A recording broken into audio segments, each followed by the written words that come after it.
இடமலம் நேயர்களுக்கு வணக்கம். ஜெய்ப்பூர் மாநிலத்தில், அதாவது ஜெய்ப்பூர்ல வந்து ஒரு 9 வயதுடைய பள்ளி மாணவி கடந்த நவம்பர் 11ஆம் தேதி 2025ஆம் ஆண்டு பள்ளியினுடைய 4வது மாடியிலிருந்து தற்கொலை செய்து கொண்ட சம்பவம் நாட்டையே பெரும் பரபரப்புக்கு உள்ளாகி இருந்தது. அதுல இப்போ புதுசா ஒரு சிசிடிவி ஃபுட்டேஜ் ஒண்ணு அவங்க அந்த குழந்தையுடைய பெற்றோர் தரப்புல இருந்து வெளியிடப்பட்டிருக்கு. அதுல வந்து அந்த குழந்தை தொடர்ச்சியா அங்க இருக்கிற சக மாணவர்களால புள்ளி செய்யப்படுறதும், ஆபாச வார்த்தைகளால அந்த பெண்ணை அந்த குழந்தைய வந்து அவங்க வந்து திட்டுறதும், அத வந்து அந்த குழந்தை வந்து அந்த பள்ளி ஆசிரியர்கிட்ட சொல்றதும் அந்த வீடியோ இருந்தது. அந்த வீடியோல அந்த ஆசிரியர் அந்த குழந்தை சொல்றது எதையும் கேட்காம சக மாணவர்கள் வந்து அந்த குழந்தை தான் வந்து அந்த சிறுமி தான் வந்து மற்றவங்களை தவறா பேசுறாங்க அப்படின்னு வைக்கிற குற்றச்சாட்டை ஏற்றுக்கிட்டு அந்த சிறுமியை மிரட்டியதாகவும் சொல்லப்படுது. இதனால வந்து ஆசிரியர் தான் சொல்றது கேட்க மாட்டேங்கிறாங்க, தன்னையும் தன் சக மாணவர்கள் கடந்த 18 மாதங்களா இந்த மாதிரி வந்து புள்ளி பண்ணிட்டு இருக்காங்க அப்படிங்கிற விரக்தியில அந்த சிறுமி வந்து என்ன பண்றாங்க அப்படின்னா பள்ளியினுடைய வகுப்பறை விட்டு வெளியே வந்து மாடி படிகள் ஏறி 4வது மாடியில இருந்து குதிக்கிறாங்க. அந்த ஃபுட்டேஜ் அந்த குழந்தையோட பெற்றோர்கள் சார்பில் வெளியிடப்பட்டது. தொடர்ச்சியா இந்தியா முழுவதும் குழந்தைகளுக்கு மனநல ஆலோசனைகள் கொடுக்கணும் அப்படிங்கிற கோரிக்கைகள் தொடர்ந்து இருந்துட்டு வரது பார்க்க முடியாது. அதாவது சைக்காலஜிக்கல் செஷன்ஸ் கட்டாயமா தேவைப்படுது அப்படிங்கிற ஒரு கோரிக்கைகள் தொடர்ச்சியா இருந்துட்டு வரது பார்க்க முடியுது. நிறைய மன அழுத்தத்திற்கு குழந்தைகள் ஆளாகிறாங்க. அதுவும் குறிப்பா 1ஆம் வகுப்புல இருந்தே இந்த மன அழுத்தம் இருக்கு அப்படிங்கறதெல்லாம் இன்னைக்கு இருக்கிற இந்தியாவை வந்து பெரும் ஆச்சரியத்திற்குரிய விஷயமா பார்க்க முடியுது. ஏன்னா மன அழுத்தம்ங்கிறது பெரியவங்களுக்கு இருக்கலாம், குழந்தைகளுக்கு எதுக்கு மன அழுத்தம் அப்படின்னு கேட்கக்கூடிய ஒரு சூழல்ல இன்னைக்கு குழந்தைகள் தான் அதிக அளவுல மன அழுத்தத்துல பாதிக்கப்படுறாங்க அப்படிங்கிறத நம்மளால பார்க்க முடியுது. பல ஆய்வுகளும் அதை சொல்லுது. ஸோ இந்த விவகாரம் எதை நோக்கி நகர்கிறது? குழந்தைகளுக்கு அந்த சைக்காலஜிக்கல் செஷன்ஸ் அப்படிங்கிறது அவசியமா? இது என்ன மாதிரியான பின்விளைவுகளை ஏற்படுத்த போகிறது? தேசிய அளவில் இந்த குழந்தைகளுக்கு என்ன மாதிரியான திட்டங்களை மத்திய மற்றும் மாநில அரசுகள் செய்ய வேண்டிய ஒரு சூழலுக்கு தள்ளப்படுகின்ற, இதெல்லாம் பத்தி தான் நம்ம இன்னைக்கு பேச போறோம். நான் உங்க ஹரீஷ், நம்ம கூட தான் பத்தி பேசுறதுக்காக பிரியா வரைஞ்சிருக்காங்க. வணக்கம்.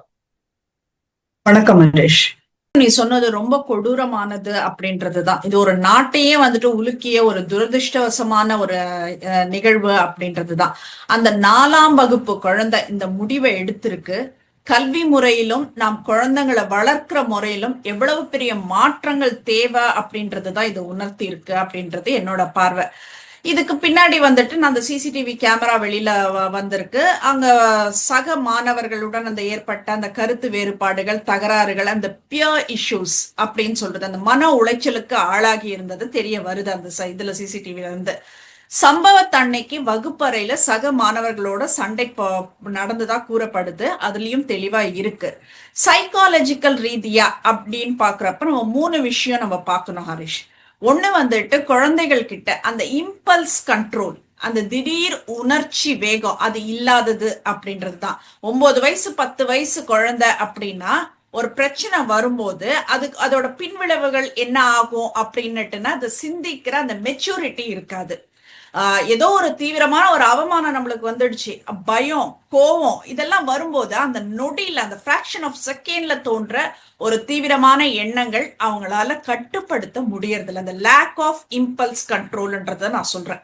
இதனாலதான் ரொம்ப சின்ன சின்ன விஷயங்களுக்கு கூட வந்துட்டு இப்படிப்பட்ட ஒரு விபரீத முடிவை நோக்கி அவங்க தள்ளப்படுறாங்கன்றது. 2வது ஸ்கூல் புல்லிங். இது வந்து சக மாணவர்களின் அந்த அழுத்தம், பியர் பிரஷர்னு சொல்றோம். இப்ப பெரியவங்களுக்கு வந்துட்டு அது ஒரு சின்ன விஷயமா தெரியறது.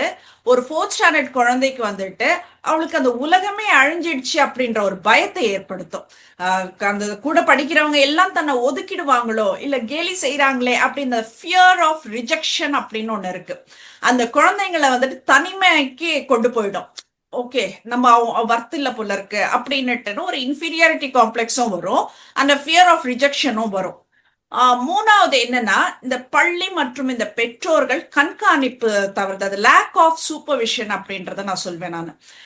பள்ளிகளோட அந்த பிரேக் டைம் ஆகட்டும், இல்ல வகுப்புகள் மாறுற நேரத்துல ஆகட்டும், குழந்தைங்க என்ன செய்யறாங்க, மன ரீதியா எப்படி இருக்காங்க அப்படின்னு கண்காணிக்கிறதுக்கு ஒரு எமோஷனல் சப்போர்ட் சிஸ்டம், அப்படி இல்லைன்னா ஒரு கவுன்சிலிங் வசதி கண்டிப்பா தேவை அப்படின்றதுதான். இந்த சம்பவம் வந்துட்டு இதெல்லாம் முக்கியமான விஷயங்கள் அப்படின்றத உணர்த்துது. இந்த சம்பவத்தை அடிப்படையா வச்சுதான் வந்துட்டு குழந்தைங்க கிட்ட எப்படி பேசுறது அப்படின்றதெல்லாம் வந்துட்டு நிறைய விஷயங்கள் எல்லாம் சோசியல் மீடியால வந்துட்டு இருக்கு. ஸோ நீங்க அமேராவோட விஷயத்த வந்துட்டு குழந்தைங்களுக்கு சொல்லணும்ன்றேன் நான். இப்படி விழுந்தா, இப்படி அடிபட்டுச்சு, இப்படி ரத்தம் வந்துச்சு, அதெல்லாம் வேண்டாம். பயமுறுத்தாதீங்க குழந்தைய. இந்த சம்பவத்தின் சாராம்சத்தை அவங்களுக்கு புரிய வைங்க. உனக்கு இந்த மாதிரி ஸ்கூல்ல வந்துட்டு ஃப்ரெண்ட்ஸ் கூட சண்டையா, இல்ல யாராவது உன்னை ஒதுக்குற மாதிரி இருக்கா மனசுக்குள்ளேயே வச்சுட்டு அழாத. உடனே வந்துட்டு மிஸ் கிட்ட போய் சொல்லு.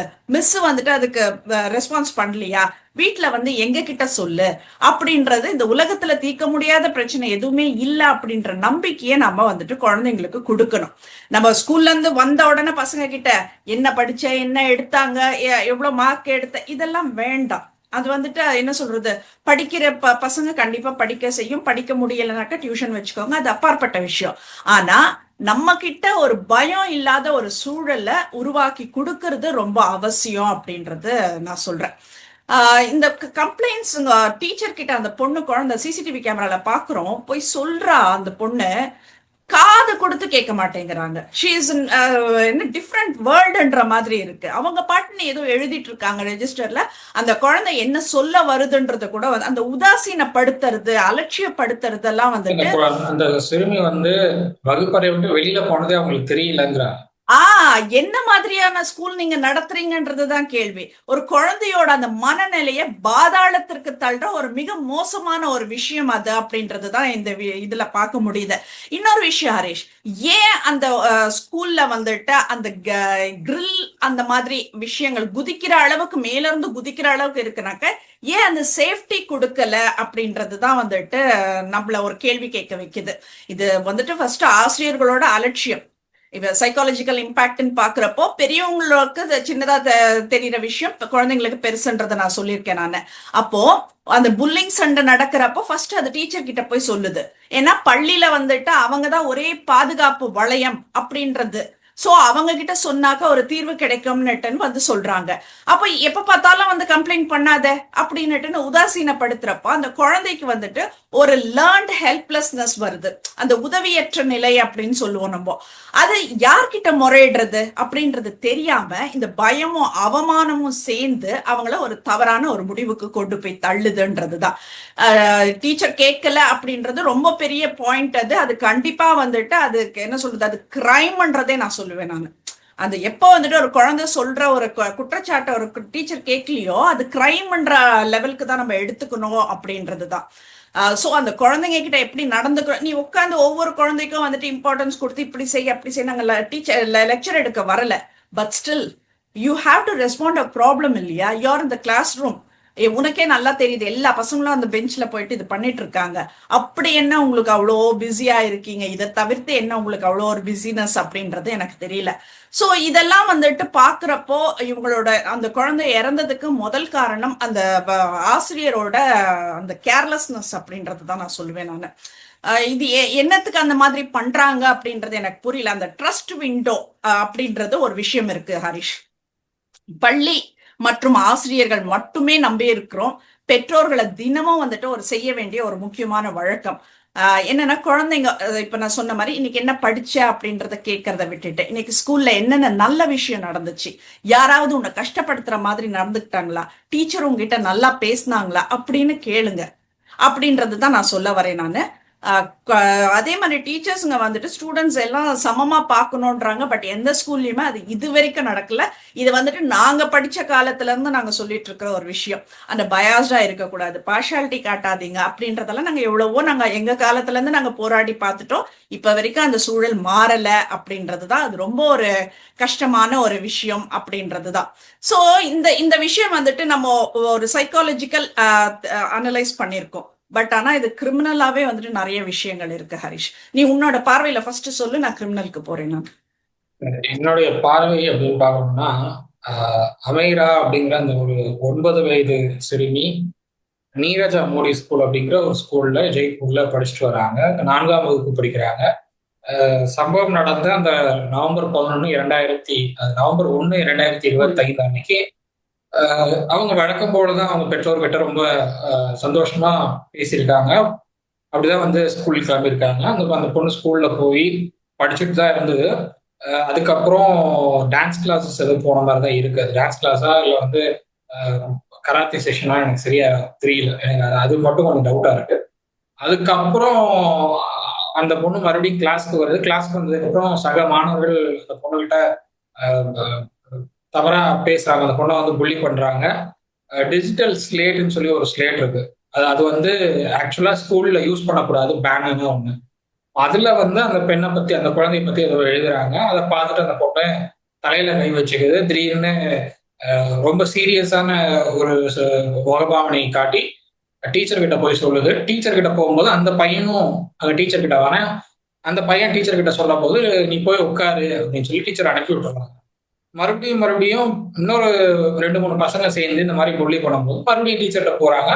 மறுபடியும் டீச்சர் முடியாது அப்படின்னு சொல்லி உட்கார வச்சிடறாங்க. இது மாதிரி ஒரு 5 தடவை அந்த பொண்ணு வந்து டீச்சர் கிட்ட போய் கம்ப்ளைண்ட் பண்ணிடுறாங்க. 5 முறையுமே வந்து டீச்சர் பெருசா எடுத்துக்கல. ஏன் அப்படிங்கறத எனக்கு புரியல. உங்களுக்கு ஒரு குழந்தை ஒரு குழந்தை வந்து ஸ்கூல்ல படிக்கிறாங்க அப்படின்னா, ஸ்கூல் டைம் போக மிச்சம் இருக்கிற ஒரு 12-15 மணி நேரம் ஃபேமிலி வீட்டில் இருப்பாங்க. ஆனா ஸ்கூல்ல இருக்கிற டைம் வந்து நம்ம பேரண்ட்ஸால கண்காணிக்க முடியாது. ஸ்கூல்ல இருக்கிற டைம் வந்து டீச்சர்ஸை நம்பியும் ஸ்கூல் மேனேஜ்மெண்ட்டை நம்பியும் தான் வந்து குழந்தைகளை பெற்றோர் விட்டுட்டு போறாங்க. அப்போ ஸ்கூல் மேனேஜ்மெண்ட்டும் ஸ்கூல் டீச்சர்ஸும் பொறுப்பெடுக்கணும். ஒரு குழந்தை வந்து ஏதாவது சொல்றாங்க அப்படின்னா அதுல என்ன இருக்கு, என்ன இஷ்யூன்னு பார்க்கணும். ஏன் இந்த மாதிரி கம்ப்ளைண்ட் பண்றாங்க அப்படிங்கிறத பார்க்கணும். விசாரிக்கணும். விசாரிக்காமே வந்துட்டு 5 முறை ஒரு கம்ப்ளைண்ட் வந்து முன்வைக்கும் போது 5 முறையும் அது தவறான கம்ப்ளைண்ட் நிராகரிக்கிறது அப்படிங்கிறது பார்ஷியாலிட்டியா தான் நான் பாக்குறேன். கண்டிப்பா அந்த வகையில டீச்சர் பண்ணது தப்பு அப்படிங்கறத நான் பாக்குறேன். 2வது அந்த அந்த பொண்ணு வந்து கிளாஸ் விட்டு வெளியில போறதே டீச்சருக்கு தெரியல. அதுதான் கொடுமை. அவங்க வந்து அசால்ட்டா உட்கார்ந்து இருக்காங்க. கிளாஸ் விட்டு அந்த பொண்ணு வெளியில போறது தெரியல. அந்த பொண்ணு வந்து என்ன சொல்றது, சுவர் ஏறுறாங்க. அப்போ முன்னாடி ஸ்டெப்ஸ்ல 2 பசங்க நடந்து போறாங்க. அவங்களும் அதை கவனிக்கலங்கிறத பார்க்க முடியுது. சிசிடிவியை வந்து மேனேஜ் பண்றதுக்காக ஸ்கூல்ல கண்டிப்பா ஆட்கள் நியமனம் பண்ணிருக்கணும். அது பண்ணியிருந்தாங்க அப்படின்னா நிச்சயமா அந்த அந்த குழந்தை வந்து ஏறி நிக்கும் போதே தெரிஞ்சிருக்கணும். அது கண்காணிக்கிறதுக்கு ஆள் இல்லையா, இல்ல வெறும் சிசிடிவி மாட்டி வச்சுட்டு அப்புறம் பாத்துக்கலாம் ஃபுட்டேஜை மட்டும் ரெக்கார்ட் பண்ணி வச்சிருக்காங்களா அப்படிங்கிறது எனக்கு புரியல. எல்லா ஸ்கூல்ஸ்லயும் வந்து சிசிடிவி வந்து கண்காணிக்கிறதுக்காக கட்டாயமா ஒரு நபர் தேவை. 1 அல்லது 2 நபர்கள் கட்டாயமா தேவை. உங்களுக்கு வந்து செஷன் வைஸா மார்னிங் டு ஆஃப்டர்நூன் ஒன்று, ஆஃப்டர்நூன் டு ஈவினிங் ஒன்று, 2 பேரா போட்டா கூட ஒன்றும் பிரச்சனை இல்லை. நீங்க அதுக்காக 10,000 ரூபாய் செலவு பண்ண போறீங்களா? அவ்வளவுதான், பெருசா ஒன்றும் ஆக போறது கிடையாது. ஒரு குழந்தை வந்து இந்த மாதிரி கீழே விழுது அப்படின்னா அதை கண்காணிக்க வேண்டிய பொறுப்பு மேனேஜ்மெண்ட் இருக்கு. இப்போ சிசிடிவி இருந்தும் கண்காணிக்க தவறிய மேனேஜ்மெண்ட் மேலேயும் தவறு இருக்கு. ஆனா மேனேஜ்மெண்ட்டும் சரி, ஸ்கூல் டீச்சரும் சரி, எங்க மேல தவறு இல்லை அப்படிங்கறத தான் தொடர்ச்சியா அந்த குழந்தையோட பெற்றோர்கிட்ட சொல்லிட்டு வரதை பார்க்க முடியுது. குழந்தையோட பெற்றோர் என்ன நினைக்கிறாங்கன்னா, அந்த குழந்தையோட கடைசி நிமிடங்கள் என்னங்கிறத தெரிஞ்சுக்கணும் தான் விரும்புறாங்க. அந்த பொண்ணு வந்து கடைசியா என்ன நினைச்சது, என்ன சுச்சுவேஷன் அந்த பொண்ணு இருந்தது, எதனால அந்த டிப்ரெஷனுக்கு போச்சு அப்படிங்கிற ஒரு விஷயத்த தெரிஞ்சுக்கணும் அப்படின்னு தான் நினைக்கிறாங்க. தவிர அவங்க வந்து குழந்தைய வந்து இந்த மாதிரி இறந்துச்சு, குற்றவாளி தண்டிக்கப்படணுங்கிறது அவங்களுக்கு எண்ணம் இல்லை அப்படிங்கிறத தொடர்ச்சியா வெளிப்படுத்திட்டு வராங்க. எங்களோட குழந்தையோட கடைசி மனநிலை என்னவா இருந்ததுன்னு தான் தெரியணும் அப்படிங்கிறத தொடர்ச்சியா தெரிவிச்சுட்டு வராங்க. நேற்று கூட ஆங்கில ஊடகங்கள், பல்வேறு ஊடகங்கள்ல அவங்களுடைய பேரண்ட்ஸ் வந்து இன்டர்வியூ எடுத்துட்டு இருந்தாங்க. அதுல அவங்களும் தெளிவா தான் சொல்லியிருக்காங்க. ஸோ இப்படியான சூழல்ல செஷன், அதாவது சைக்காலஜிக்கல் செஷன் ஏன் அவசியம் அப்படின்னா, இன்னைக்கு இருக்கிற குழந்தைங்களுக்கு வந்து தொடர்ச்சியா மன அழுத்தம் இருக்குதான் செய்யுது. நம்ம வந்து பெரியவர்களுக்கு தான் வந்து மன அழுத்தம் இருக்கும் அப்படிங்கிறது சொல்லிட்டு இருந்தாங்க. 20 வயது 19 வயது மேலதான் மன அழுத்தம் இருக்கும் அப்படின்னு சொல்லியிருக்காங்க. ஆனா இன்னைக்கு வந்து ஸ்கூல்ல போடுற ப்ரெஷர், அதே மாதிரி அவங்களுடைய படிப்பு தொடர்பான ப்ரெஷரு, வீட்டுல வந்து போடுற ப்ரெஷரு, 90 மார்க் எடுத்தாலும் மிச்சம் 10 மார்க் எங்க போச்சுன்னு கேட்கிற பேரண்ட்ஸும் இருக்காங்க. அதனால ஏற்படுற ப்ரெஷரு, ஸ்கூல்ல 35 மார்க் எடுத்தாலும் பாஸ் தான், 50 மார்க் எடுத்தாலும் பாஸ். ஆனா 35 மார்க் எடுத்தாலும் நீ வந்து ஏன் 35 எடுத்தன்னு கேட்கிற டீச்சர்ஸ் போடுற ப்ரெஷரு, இதெல்லாம் ப்ரெஷரா மாறும்போது அந்த அந்த குழந்தைங்களுக்கு வந்து அது ஒரு மன அழுத்தத்தை கொடுக்கத்தான் செய்யும். அதை தாண்டி வந்து படிக்க முடியலையா, அந்த பொண்ணுக்கு இருக்கிற மற்ற ஆக்டிவிட்டிஸை பார்க்கணும். அந்த பொண்ணு ஒரு சப்ஜெக்ட்ல வந்து அந்த பொண்ணு வந்து ரொம்ப டவுனா இருக்கு அப்படின்னா, அந்த சப்ஜெக்ட வந்து சரியா புரிய வைக்கிற அளவுக்கு அந்த டீச்சர் அந்த பொண்ணுக்கு வந்து தனியா வந்து கோச்சிங் கொடுக்கணும். அதுக்கு தான் சம்பளம் வாங்குறாங்க. அதுக்கு தான் வந்து லட்சம் லட்சமா கொட்டுறாங்க ஸ்கூல்ல ஆமா பேரண்ட்ஸ். ஒரு ஒரு ஸ்டூடெண்ட்டுக்காக நாங்க எப்படி பண்ண முடியும்னா, இதே மாதிரி எல்லா கிளாஸ்லயும் ஸ்டூடெண்ட்ஸ் இருப்பாங்கல்ல. ஆமா அந்த 4th ஸ்டாண்டர்டுக்கோ, 3rd ஸ்டாண்டர்டுக்கோ இதே மாதிரி எல்லா கிளாஸ்லயும் ஸ்டூடெண்ட்ஸ் இருப்பாங்க. அவங்கள எல்லாரையும் தனியா கூப்பிட்டு ஒரு 1 ஹவர் வந்து தனியா செஷன் எடுங்க. 4 to 5 எடுங்க. ரூ. 1,00,000 1,50,000 வாங்குறாங்கல்ல ஸ்கூல்ல, ஒரு ஸ்கூல்லயும் பிரைவேட் ஸ்கூல்ஸ்லாம். அது ரூ. 1,00,000 எதுக்கு வாங்குறாங்க? கவர்மெண்ட் ஸ்கூல் கண்டிப்பா. ஆசிரியர்களுக்கு இணையான சம்பளம் தேவைன்னு பிரைவேட் ஸ்கூல்ல கேட்டு பொறுப்புக்கு மட்டும் வர முடியுது இல்ல உங்களால. அதுதான். ஸ்டூடெண்ட்ஸ்க்கு என்ன தேவையோ அதை வந்து சொல்லிக் கொடுக்கணும். ஸ்டூடெண்ட்ஸ்க்கு படிப்பு வரலன்னா ஸ்கூல்ல நீங்க டீச் பண்றத பொறுத்துதான் அந்த அந்த குழந்தைக்கு புரியுதா புரியலையாங்கிறது தெரியுது. நீங்க வந்து அசால்ட்டா போர்டில் எழுதி போட்டு காப்பி அப்படின்னு போயிடுறீங்க. அந்த அந்த குழந்தை காப்பி பண்ணிட்டு அந்த அந்த குழந்தைக்கு என்ன தெரியும்? என்ன தெரியும்? அது அது புரிஞ்சுக்கணும். புரிஞ்சுகிட்டு அந்த சப்ஜெக்ட் என்னங்கிறது புரிஞ்சுக்கணும். அது என்ன டாபிக்னு புரிஞ்சுக்கணும். அதுக்கேற்றபடி அந்த அந்த குழந்தை வந்து எக்ஸாம்ஸ் வருதுன்னா, டெஸ்ட் வருதுன்னா, அதை புரிஞ்சு எழுதணும். நீங்க வந்து மக்கப் பண்ணிட்டு எழுதுற காலம் இன்னைக்கு இன்னும் இருக்கு. நான் என்ன சொல்றேன், மக்கப் ஆமா பண்ணி எழுதுறதெல்லாம் வந்து இன்னைக்கு ஒர்க் அவுட் ஆகாது. நீங்க போட்டித் தேர்வு போறீங்க, இல்ல வந்து வெளிநாடுகளுக்கு எங்கேயாவது படிக்க போறாங்க அப்படின்னா, அந்த மக்கப் பண்ணி பண்றதெல்லாம் வந்து அங்க ஒர்க் அவுட்டே ஆகாது. ஐசிஐசி, கண்டிப்பா சிபிஎஸ்சி ஸ்கூல்ஸ்ல எல்லாம் வந்து மக்கப் பண்ணிலாம் பண்ணவே மாட்டாங்க. புரிஞ்சுக்கணும். புரிஞ்சுட்டு நீங்க ஓன் வேர்ட்ஸ்ல எழுதுங்கன்றுவாங்க. கண்டிப்பா. நான் வந்து என்னுடைய 10th எக்ஸாம்ல நான் ஓன் வேர்ட்ஸ்ல எழுதினேன். அது புரிஞ்சு சப்ஜெக்ட் என்னங்கிறத புரிஞ்சு, டாபிக் என்னங்கிறத புரிஞ்சுக்கிட்டேன். ஓன் வேர்ட்ஸ்ல எழுதினேன். அதனால மார்க்கும் குறைஞ்சதுங்க. பரவாயில்ல. மார்க் குறையறதுனால ஒண்ணும் தப்பு இல்ல. சப்ஜெக்ட் என்ன, அந்த டாபிக் என்னன்னு புரிஞ்சுக்கிட்டா போதும் உங்களுக்கு.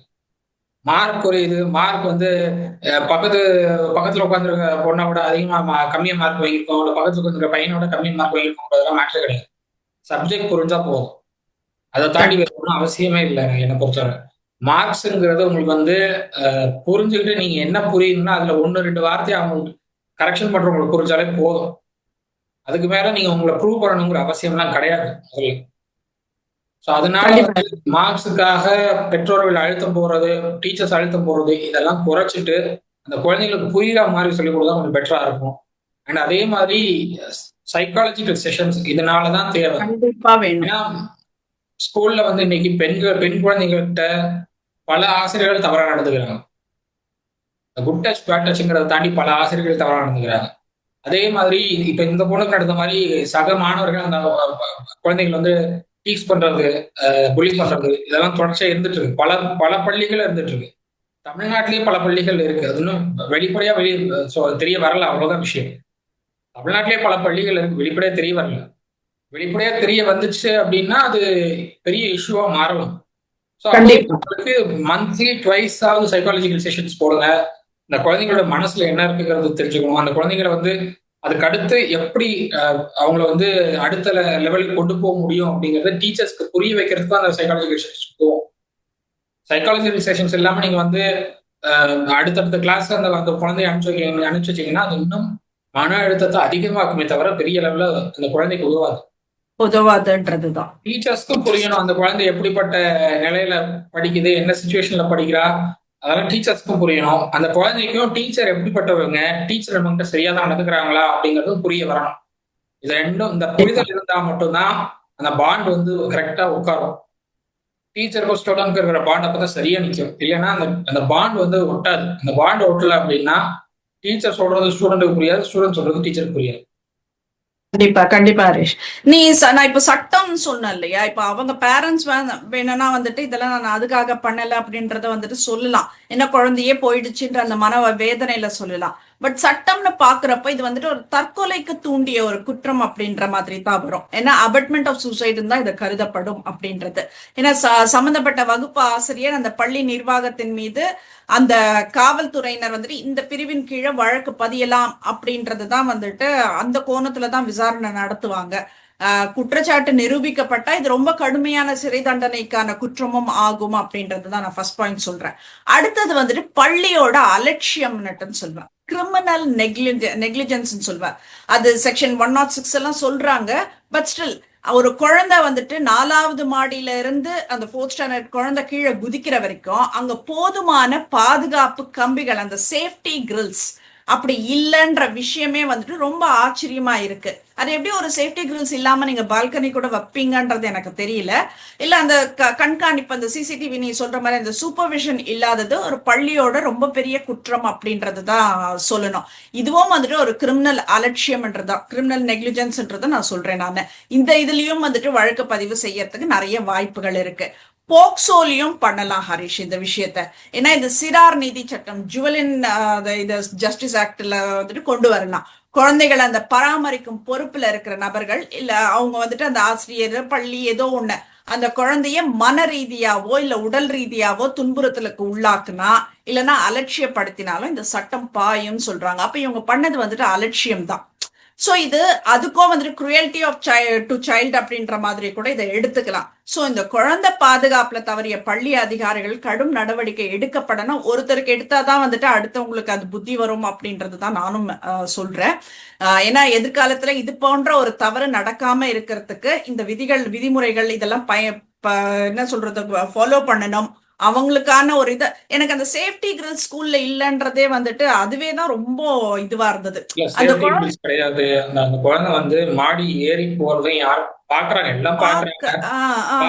அந்த குழந்தை ஏன் போகுது, அந்த குழந்தைக்கு கிளாஸே அங்க கிடையாது, ஏன் போகுதுன்னு கேட்க கூட யாரும் இல்லை, யாரும் வரல, யாரும் இல்ல. எனக்கு அது புரியல. இப்போ நான் படிக்கிற டைம்ல எல்லாம் வந்து என்னோட கிளாஸை தாண்டி நான் வேற கிளாஸ் பக்கம் போறேன் அப்படின்னா இங்க இருக்கிற டீச்சர்ஸ் கேட்பாங்க, இந்த பக்கம் ஏன் அப்படின்வாங்க. கண்டிப்பா அந்த பொண்ணுகிட்ட அந்த கேள்வி கூட யாரும் கேட்கல. எனக்கு புரியல ஏன் வந்து அந்த பொண்ணை யாரும் கவனிக்கல, யாரும் ஏன் கேள்வி கூட கேட்கலன்னு எனக்கு புரியல. ரெண்டாவது அந்த பொண்ணு சுவர், அந்த என்ன சொல்றது, ஸ்டெப்ஸோடைய சுவர் ஏறி கால் தவறி விழற மாதிரி இருக்கு. அது ஆக்சுவலா அது அந்த கம்பி பிடிக்க முடியாம அப்படியே கீழே விழுற மாதிரி இருக்கு. அது என்ன மைண்ட் செட்ல அந்த பொண்ணு இருந்துச்சு அப்படிங்கறதே தெரியல இப்போ வரைக்கும். தெரியல.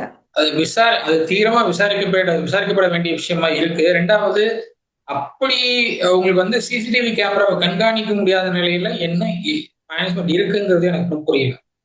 கண்டிப்பா என்ன ஸ்கூல் நடத்துறீங்கன்றதுதான் நான் பழிச்சுன்னு கேக்குறேன். நான் இந்த ஸ்கூல்ல வந்துட்டு இந்த கட்டாய ஆன்டி பையிங் கமிட்டி, அந்த ஆன்டி புல்லிங் கமிட்டி இருக்கணும் அப்படின்றத நான் சொல்றேன். ஒவ்வொரு ஸ்கூல்லயும் மாணவர்களுக்கு நடக்கும் இந்த சண்டைங்க, கேலிங்க இதெல்லாம் கண்காணிக்க ஒரு தனி குழு இருக்கணும். ஒரு கம்ப்ளைண்ட் பாக்ஸ் போடணும். குழந்தைங்க வந்துட்டு ஆசிரியருக்கு தெரியாம தங்களோட கம்ப்ளைண்ட்ஸ் எல்லாம் வந்துட்டு தெரிவிக்கிறதுக்கு அந்த ரகசிய புகார்கள் யார் எழுதுறாங்க என்னன்றது கூட வேண்டாம், அதை வச்சு கூட நீங்க பண்ணலாம். இப்ப நீ சொன்ன மாதிரி சிசிடிவி கேமரா இருக்கு, பட் அதை கண்காணிக்கிறதுக்கு யாரும் இல்ல. இந்த மாதிரி நிறைய விஷயங்கள் இருக்கு. ஒரு பால்கனி, படிக்கட்டு இதுல எல்லாம் வந்துட்டு ஒரு சேஃப்டி நெட்ஸ், கிரில்ஸ் இதெல்லாம் கண்டிப்பா இருக்கணும். என்ன சொல்றது, ஃபுல் டைம் ஸ்கூல் கவுன்சிலர் இருக்கணும். அப்படின்றதெல்லாம் தாண்டி இப்ப இதெல்லாம் வந்து அந்த லைசன்ஸை வந்து கேன்சல் பண்றதுக்கு கூட வந்துட்டு பாசிபிலிட்டிஸ் இருக்கு. பட் ஸ்டில் ஏன் பேரண்ட்ஸ் வேண்டான்றாங்கன்றது எனக்கு தெரியல. அதே மாதிரி நீ சொன்ன மாதிரி சைக்காலஜிஸ்ட் கண்டிப்பா இருக்கணும். கடைசி நிமிடங்கள் என்னங்கிற தெரிஞ்சுக்கிறதுதான் ரொம்ப அதிகமா ஆர்வம் இருக்கும். ரொம்ப கொடுமையான விஷயம் அதான் ஆக்சுவலி. அந்த குழந்தையோட கடைசி நிமிடம் எப்படி இருந்திருக்கும்ன்றதுதான். ஏன்னா ஒரு அம்மாக்கு அதுக்கு நம்ம குழந்தை எப்படி எல்லாம் தவிச்சான்றது வந்துட்டு கண்டிப்பா தெரியணும்ன்றதுதான்.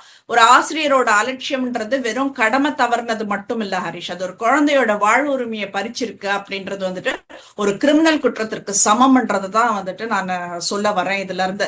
சோ நீங்க வந்துட்டு கிரிமினல் இவங்க வந்து கம்ப்ளைண்ட் பண்ணலன்னா நீங்க சட்டத்துல இருந்து நீங்க தப்பிக்கலாம், ஆனா உங்க மனசாட்சியில இருந்து உங்களால தப்பிக்க முடியாது.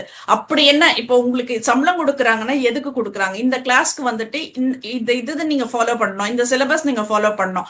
அதை தவிர்த்து வந்துட்டு அந்த 20 குழந்தைங்க இருக்குமா ஒரு கிளாஸ்ல, அந்த 20 குழந்தைங்களை உங்களால பாத்துக்க முடியாதான்றதுதான் கேள்வி.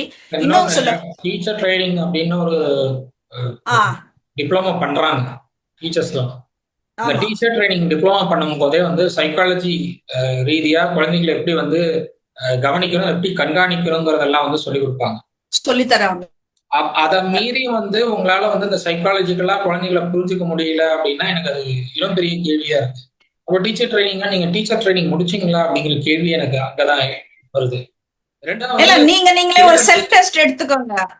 ஆமா. 2வது ஸ்டேட் அண்ட் யூனியன் கவர்மெண்ட் 2மே வந்து இந்த விவகாரத்துல அனைத்து பள்ளிகள்லயும் வந்து கண்காணிப்பு வேலையத்தை அதிகப்படுத்தணும் அப்படிங்கிறது ஒரு விஷயம். 2வது சைக்காலஜிக்கல் செஷன்ஸ் அதிகப்படுத்தணுங்கிறது 2வது விஷயம். அதை தாண்டி சிலபஸை மாத்தணுங்கிறதும் இன்னொரு பெரிய விஷயம் நான் முன்வைக்கிறேன். இன்னைக்கு வந்து சைக்காலஜி வந்து எல்லாரும் புரிஞ்சுக்க வேண்டிய எல்லாரும் படிக்க வேண்டிய ஒரு சப்ஜெக்ட்னு நான் நினைக்கிறேன். ஏன்னா கண்டிப்பா. ஒருத்தர் புரிஞ்சுக்க வேண்டிய இடத்துலதான் இன்னைக்கு எல்லாரும் இருக்காங்க. அப்படிங்கிறப்போ நீங்க வந்து சைக்காலஜி கிளாஸஸை வந்து நீங்க ஃபர்ஸ்ட் ஸ்டாண்டர்ட்ல இருந்து 10th வரைக்கும் எப்படி நீங்க அதை வந்து எடுத்துட்டு போலாம், இல்ல 8th வரைக்கும் அதை எப்படி எடுத்துட்டு போலாம் அப்படிங்கறத பார்த்து அதை வந்து ஒவ்வொரு ஸ்டாண்டர்டுக்கு ஏற்றபடி பிரிச்சு நீங்க சொல்லி கொடுத்தீங்கன்னா இன்னும் பெட்டரா இருக்கும். அது வந்து அந்த குழந்தைகளுக்கு, மாணவர்களுக்கு வந்து இன்னும் அது புரிதலை அதிகப்படுத்தும். 2வது டீச்சர்ஸ் எப்படி புரிஞ்சுக்கணுங்கிறது தெரியும் அவங்களுக்கு. சக மாணவர்கள்ட்ட எப்படி நடந்துக்கணுங்கிற ஒரு புரிதல் இருக்கும். இல்லைன்னா இந்த மாதிரியான இஷ்யூஸ் தொடர்ச்சியா இருந்துட்டு தான் இருக்க போகுது. கண்டிப்பா ஹரிஷ். சோ அது என்ன சைக்காலஜிக்கல் வந்துட்டு நீ சொல்ற அந்த 8th 10th இல்ல, அதுக்கப்புறம் காலேஜ்ல எல்லாம் கூட தேவைப்படுதுன்றதுதான். அந்த 8th ஸ்டாண்டர்ட்ன்றப்ப வந்துட்டு கண்டிப்பா அந்த ஹார்மோனல் சேஞ்சஸ் இருக்கும். அப்ப அந்த சமயத்துல வந்துட்டு நம்ம பண்றது கரெக்டா தப்பா நமக்கே தெரியாம நம்ம பைத்தியம் மாதிரி பிஹேவ் பண்ணுவோம். சோ அந்த மாதிரி அந்த இம்பேலன்ஸ் இருக்கிறப்போ கண்டிப்பா இந்த சைக்காலஜி கிளாஸஸ் கண்டிப்பா உதவும். அது சப்ஜெக்ட்லயே ஒரு சப்ஜெக்டா வச்சாலும் வந்துட்டு நல்லா இருக்கும். குழந்தைங்களுக்கு ஒரு மோட்டிவேஷனல் கொடுத்த மாதிரி இருக்கும். ஒரு மென்டலா ஸ்ட்ராங் ஆக்கிறதுக்காக மட்டும்தான் இதை நாங்க கேட்கிறோம் அப்படின்றத நான் சொல்லிக்கிறேன். வேற என்ன இருக்கு ஹரிஷ்? சைக்காலஜிக்கல் கிளாஸஸ் கட்டாயமா தேவைப்படுது. தேசிய அளவிலையும் மாநில அளவிலையும் இதை வந்து மத்திய மாநில அரசுகள் கட்டாயமா வந்து இதுக்கான ஒரு ஆணையம் அமைச்சு இதை வந்து கண்காணிக்கிறதுக்கு தேசிய மற்றும் மாநில கல்வித்துறைகள் சார்பில் இருந்து ஒரு ஆணையம் அமைச்சு இது கண்காணிக்கிறதுக்கு அந்த துறை சார்பில் இருந்து ஏற்பாடுகள் செஞ்சு இன்னும் பெட்டரா இருக்கும். ஏன்னா மாணவர்களுடைய நலன், எதிர்கால நலன் அப்படிங்கிறது ஒரு ஒரு விஷயம். 2வது ஆசிரியர்கள் வந்து எப்படி செயல்படுறாங்கிறது தொடர்ச்சியா கண்காணிக்கப்பட வேண்டிய ஒண்ணா இருக்கு. நீங்க வந்து அமைச்சர் கீர்த்தனா வந்து ஆய்வு பண்ண போனாங்க அப்படிங்கறது ஒரு விஷயம். அமைச்சர் கீர்த்தனா மாதிரி எல்லா அமைச்சர்களும் அந்தந்த மாவட்டங்கள்ல இருக்கிற பள்ளிகளை ஆய்வு பண்ணணும். நீங்க வந்து மாணவர்களை கேள்வி கேட்கிறத விட ஆசிரியர்கள் என்ன செயல்படுறாங்கிறத முதல்ல பார்க்கணும். ஆசிரியர்களுடைய செயல்பாடு என்னங்கிறது புரிஞ்சுக்கணும். அவங்க வந்து மாணவர்கள் புரிஞ்சுக்கிற மாதிரி சொல்லிக் கொடுக்குறாங்களா அப்படிங்கறத முதல்ல தெரிஞ்சுக்கணும். நீங்க வந்து மாணவர்களை கேள்வி கேட்காம அந்த கிளாஸ்ல போய் உட்காருங்க. அவங்க சொல்லிக் கொடுக்குறத எப்படி சொல்லிக் கொடுக்குறாங்கிறத பாருங்க, கவனிங்க, அப்சர்வ் பண்ணுங்க. அப்சர்வ் பண்ணிட்டு அது அது கரெக்டா தான் சொல்றாங்களா, அது மாணவர்களுக்கு புரியுதாங்கிறத செக் பண்ணிட்டு அதுக்கப்புறம் நீங்க மாணவர்கள்ட்ட கேள்வி கேளுங்க. நீங்க மாணவர்களை கேள்வி கேட்டு அதை மீடியால வீடியோ எடுத்து போட்டு அது இன்னொரு சர்ச்சையாகிறதுக்கு நீங்க வந்து ஆசிரியர்கள் எப்படி செயல்படுறாங்கிறத தெரிஞ்சுக்கிட்டீங்கன்னா இன்னும் பெட்டரா இருக்கும். அதை தாவேகா அரசும் செய்யும்னு நினைக்கிறேன். மத்திய மோடி அரசும் செய்ய வேண்டும். மற்ற மாநில அரசுகளும் இதை வந்து செஞ்சா பெட்டரா இருக்கும். ஏன்னா கேரளாவில் இன்னைக்கு வந்து ஆய்வுகள் தொடர்ச்சியா இருந்துட்டு இருக்கு. கேரள அரசு பள்ளிகளாகட்டும், தனியார் பள்ளிகளாகட்டும் ஆய்வுகள் ஒவ்வொரு மாதமும் ஆய்வுகள் நடக்குது. அது மாதிரி வந்து ஒவ்வொரு மாநிலத்திலையும் வந்து ஆய்வுகள் அவசியம் தேவை. அப்படியான ஆய்வுகள் நடந்தா இந்த மாதிரியான பிரச்சனைகள் தவிர்க்கப்படலாம். 2வது ஒவ்வொரு 6 மாதத்திற்கு ஒரு முறையும் வந்து பள்ளிக்கல்வித்துறை சார்பில் இருந்து ஒவ்வொரு தனியார் மற்றும் அரசு பள்ளிகள்ல சிசிடிவி கேமரா ஃபிக்ஸ் பண்ணியிருக்காங்களா, அதை கண்காணிக்கிறதுக்கு ஆள் இருக்காங்களா, சேஃப்டி மெஷர்ஸ் என்ன இருக்கு, அந்த சேஃப்டி மெஷர்ஸ் வந்து அவங்க வந்து சரியா பாதுகாக்கிறாங்களா, மேம்படுத்தி வச்சிருக்காங்களாங்கிறதெல்லாம் ஆய்வு பண்ணணும். இதெல்லாம் ஆய்வு பண்ணிட்டே வந்தாதான் வந்து அவங்களுடைய லைசன்ஸ் வந்து ரெனியூவல் பண்ணுவோம் அப்படிங்கிற ஒரு இடத்துக்கு பள்ளிக்கல்வித்துறை நகரணும். ஒருவேளை இதுல ஏதாவது ஒரு குறைபாடு இருந்தாலும் லைசன்ஸ் ரெனியூவல் பண்ண முடியாது. நீங்க வந்து இதெல்லாம் சரி செஞ்சுட்டு அதுக்கப்புறம் நீங்க லைசன்ஸ் ரெனியூவலுக்கு அப்ளிகேஷன் போடுங்கன்னு சொன்னா பெட்டரா இருக்கும். நீங்க வந்து நீங்க வந்து லைசன்ஸ் கொடுக்கறதுனாலதான் நீங்க என்ன பிரச்சனைனாலும் பரவாயில்ல, நாங்க லைசன்ஸ் கொடுத்துருவோங்கிற ஒரு நிலைக்கு பள்ளிக்கல்வித்துறை போறதுனாலதான் இந்த அலட்சியங்கள்லாம் அதிகமா இருக்கு. இதெல்லாம் சரி செய்ய வேண்டிய பொறுப்புகள் அரசுகள்கிட்ட இருக்கு. அரசுகள் செய்யும்னு நம்புவோம். வேற ஒரு டாபிக்ல வேற ஒரு விஷயம் சொந்தமா பேசும். அதுவரை நன்றி.